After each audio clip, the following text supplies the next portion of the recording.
বেকারত্ব ও আমাদের সমাজ, কথায় ও কলমে মিলি। লম্বা ছিপছিপে বকাটে ছোড়াটা বৃথায় নষ্ট করছে জীবনটা। তাও ওটা কাদের ঘরের পো? কাজ তো শুধু একটাই, সারাদিন টোটো আর ভোভো। ও ছেলে, প্রশ্ন করি একটা, সোজা সাপটা, বলো তো শুনি তোমার যোগ্যতা। 2013-তে করেছিলাম বিএ পাস, তাই তো সকালবেলা বাড়ির গরুটার জন্য কাটতে যাচ্ছি ঘাস। যদি করতাম এমএসসিটা, তাহলে তো সামলাতে পারতাম বাবার মিষ্টির দোকানটা। তা তুমি বড় হয়ে হবেটা কি, ইঞ্জিনিয়ার না ডাক্তার? বড় হয়ে আমি হতে চাই ইউটিউবার। সেটা আবার কি, তাও বোঝো নাকি? তবে যে শুনেছিলাম তুমি পাশ করেছিলে নিট, সেটা তো 100% ঠিক। তবে পরীক্ষাটা যে হয়েছে ক্যান্সেল, তাই আমি বেছে নিয়েছি লাইট ক্যামেরা অ্যাকশন।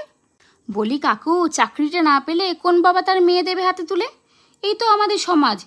দরকার আছে টাকার, কারোর তো ক্ষতি হয়নি, হয়েছে শুধু বেকার।